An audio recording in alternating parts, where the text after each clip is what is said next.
Thank you.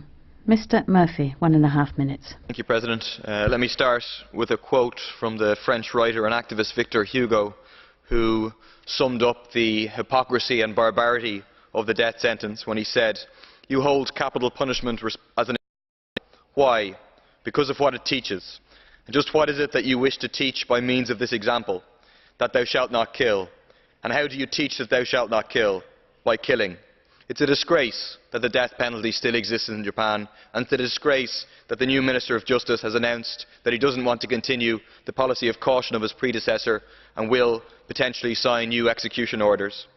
The barbarity of the situation is increased by the fact that in many cases prisoners and their legal representatives are not informed of the execution until the day that it takes place, and their family members are not informed until the execution, meaning that they can't say a last goodbye to their loved ones. From 2000 to 2009, Japan sentenced 112 people to death and executed 46, and there are currently 130 people on death row in Japan. Those convicted are kept in solitary confinement, wait an average of more than 7 years, sometimes decades, in toilet-sized cells. Executions are carried out at advanced stages and despite signs of mental illness.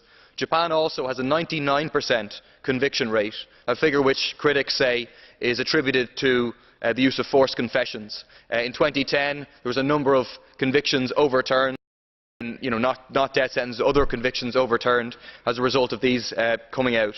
Obviously that can't happen in the case of the death penalty. I think it's essential that we call for the immediate abolition of the death penalty.